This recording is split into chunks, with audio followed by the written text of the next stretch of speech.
Assalamualaikum warahmatullahi wabarakatuh. Salam damai, salam kebajikan, salam sejahtera untuk kita semua. Saya Ninyaman Anna Martanti. Oleh kawan-kawan saya biasa disapa Anna atau Nyom. Saya lahir dari seorang bapak yang berasal dari Bali. Beliau beragama Hindu dan almarhumah ibu saya dari Toraja beragama Katolik. Saya sendiri lahir dan besar di Makassar. Saya Katolik dan saya menikah dengan suami saya, seorang Bugis Makassar yang beragama Islam. Kami menikah pada tahun 2008, kira-kira 13 tahun yang lalu.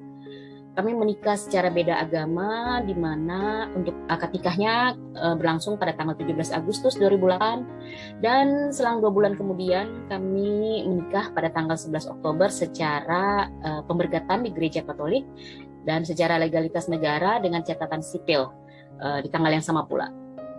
Nah, sebelum memutuskan untuk menikah, saya dan suami saya memang telah berdiskusi panjang.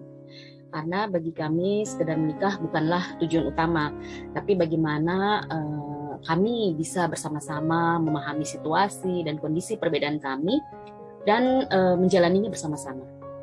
Ibarat ini menyamakan prinsip ya dan pandangan hidup.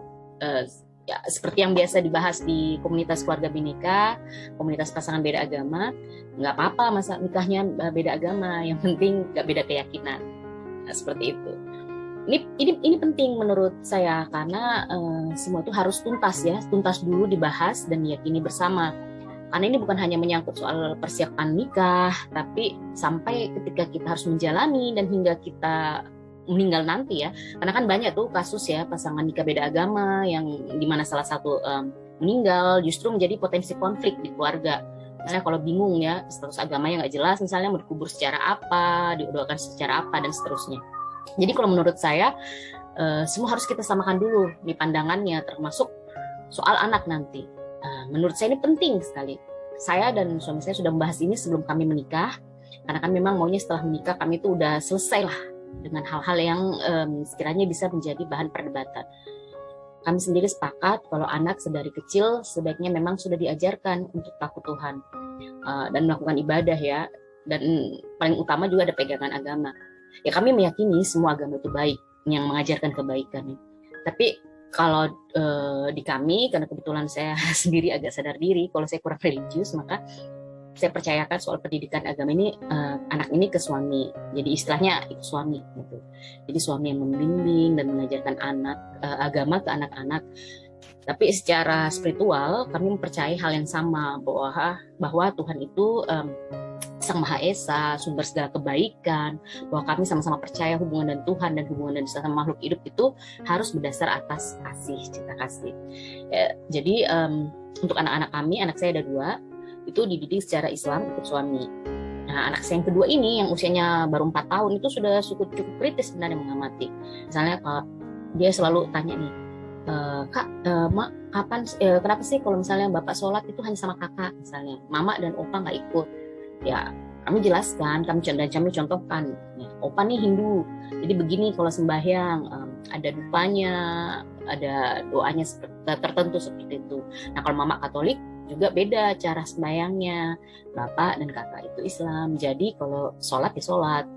Jadi meskipun anak masih 4 tahun, kami tetap berusaha menjelaskan dan jujur dan sebisanya dengan baik dan benar ya. Kalau almarhum ibu saya, memang dulu sejak saya masih kecil ya, sejak saya masih remaja itu saya sering dengar cerita ke tetangga-tetangga yang main ke rumah. Beliau bilang kalau nggak ada masalah sih anak-anaknya itu beda agama dengan dari yang bapak atau ibu saya anut. Asalkan karena memang mempercayai atau mendapatkan hidayah, bukan karena keterpaksaan, misalnya karena menikah atau hal-hal lain. Makanya saya sendiri tumbuh besar dengan tidak pernah mempermasalahkan soal beda agama. Cuman ya itu tadi, karena nggak semua keluarga seperti keluarga kami ya didikannya, apalagi soal menyangkut pernikahan. Jadi bagi saya sih nggak ada masalah, karena saya juga prinsipnya ingin menikah karena saya memang siap dan harus ada restu keluarga. Jadi ya terus terang juga karena didikan keluarga saya membuat saya jadi perempuan mandiri, sehingga sedikit banyak itu membantu saya untuk menjadi lebih kuat ya menghadapi tekanan sosial di lingkungan sosial saya. Jadi ketika waktu itu suami ingin lebih serius lagi meningkatkan hubungan kepernikahan, saya cuma minta, saya cuma wanti-wanti agar pernikahan kami ini harus ada restu keluarga, terutama keluarga ini ya, jadi orang tua dan saudara-saudara. Kenapa?